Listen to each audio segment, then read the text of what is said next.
The ball is in your court.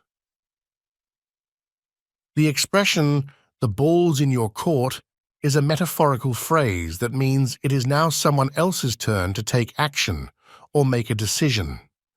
The origin of this saying is related to racket sports, particularly tennis. In tennis, the phrase is used to indicate that the responsibility has shifted to the opponent to hit the ball back over the net. When the ball is in your court, it is your opportunity to respond to the play.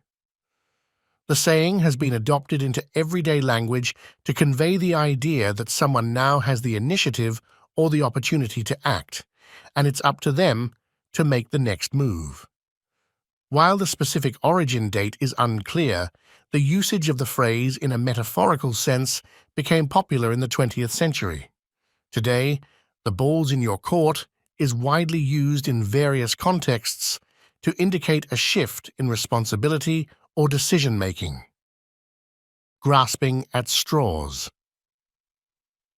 The phrase "grasping at straws" is an idiom used to describe someone who is making a desperate or futile attempt to find a solution or hope in a difficult situation. The origin of this saying is often associated with drowning and the image of a drowning person trying to clutch at anything, even individual straws, in an attempt to stay afloat. The phrase likely evolved from this vivid imagery, conveying the idea that when a person is in dire straits or facing overwhelming difficulties, they might metaphorically grasp at straws in a last-ditch effort to find some semblance of support or a solution.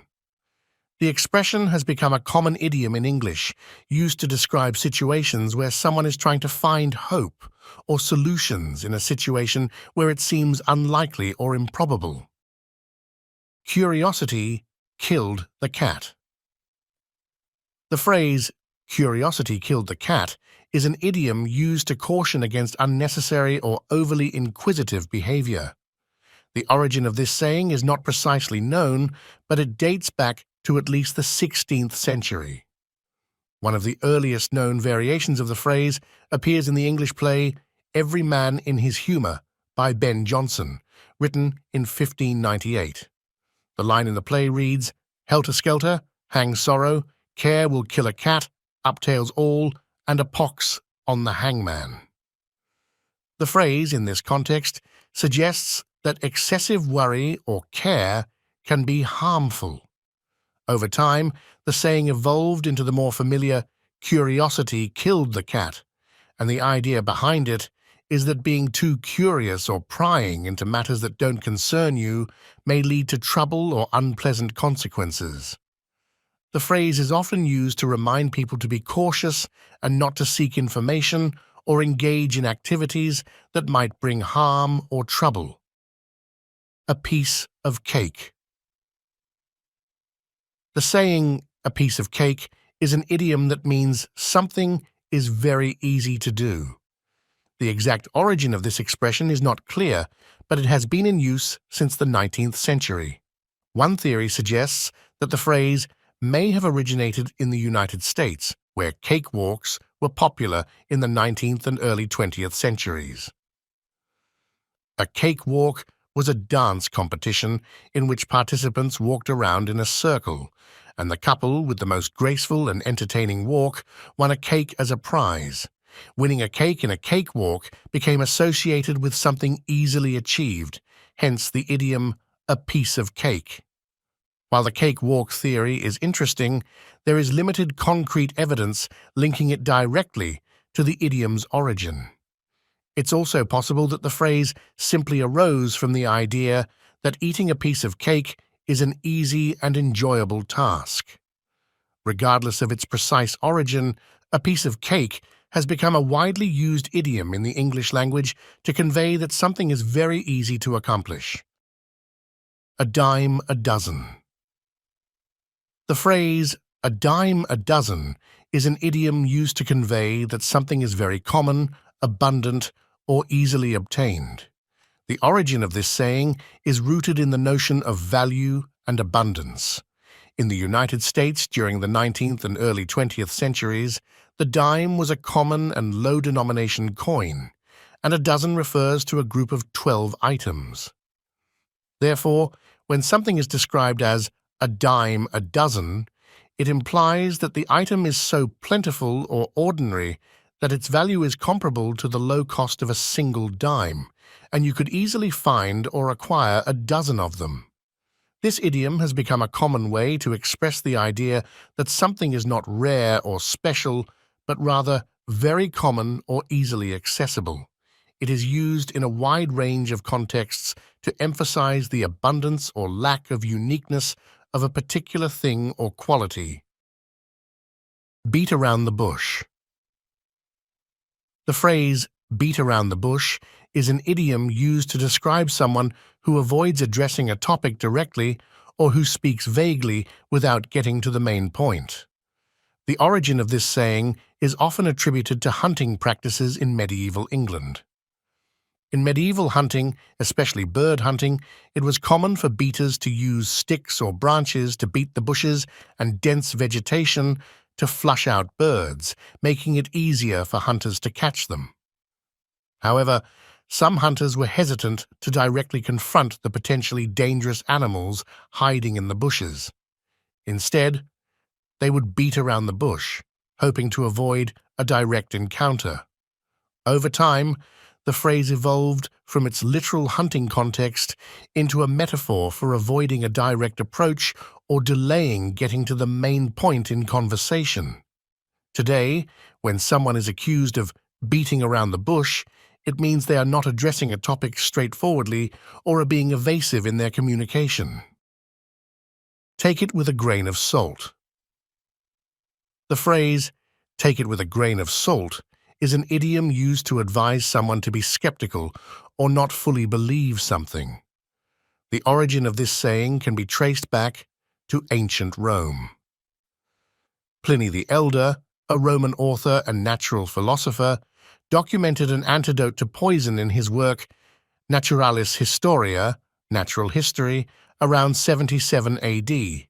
He suggested that a grain of salt taken with certain potions could act as an antidote.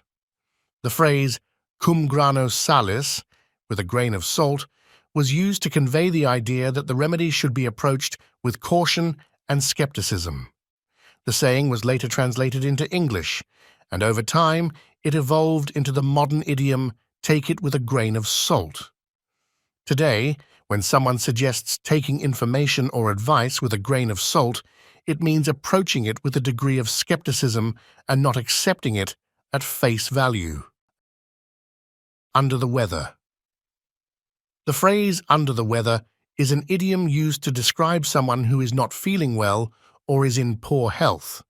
The origin of this saying is not entirely clear, but there are a couple of theories. One theory connects the phrase to maritime terminology. Sailors who fell ill during a voyage were often sent below deck to recover. Being under the weather rail, or simply under the weather, meant being on the side of the ship, exposed to the wind and spray, which was a less comfortable and more challenging place to be during rough weather. Another theory suggests a connection to the influence of the weather on health. Adverse weather conditions, such as cold and wet weather, were historically believed to contribute to illness. Feeling unwell due to exposure to harsh weather might have led to the use of the phrase "under the weather" to describe someone in poor health. While the exact origin remains uncertain, the saying has become a common idiom in English, widely used to convey that someone is not feeling their best or is experiencing a state of illness or discomfort. Hush puppies. The term hush puppies has a dual meaning, referring both to a style of deep-fried cornmeal dough and to a type of footwear. Deep-fried cornmeal dough. The culinary term hush puppies is believed to have originated in the southern United States. Legend has it that these bite-sized, deep-fried balls of cornmeal were originally used by hunters and fishermen to quiet their hungry dogs. When the hunters were cooking their catch, they would fry these dough balls and toss them to the dogs to keep them quiet. Hence, the name hush puppies. Footwear. Hush Puppies is also a brand of casual shoes. The name was adopted by the footwear company in 1958, and they marketed their shoes as the classic American brushed suede shoes with the lightweight crepe sole. The brand became popular and is known for its comfortable and casual styles. The name Hush Puppies has interesting origins, reflecting both a culinary tradition in the South and a successful footwear brand. Catch 22. The saying Catch 22 originated from the title of Joseph Heller's famous satirical novel Catch 22, published in 1961. The novel is set during World War II and follows the experiences of a U.S. Army Air Forces bombardier named Captain John Yossarian. The term Catch-22 is introduced in the novel as a paradoxical rule governing the lives of the characters.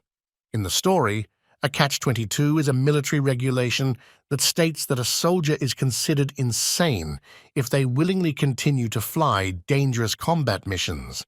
But if a soldier requests to be relieved from duty due to insanity caused by fear, their request is considered evidence of sanity.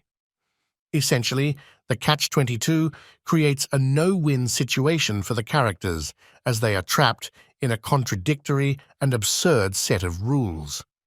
The term Catch-22 has since entered common usage in English to describe any situation where contradictory rules or conditions make it impossible to find a solution or take a certain action.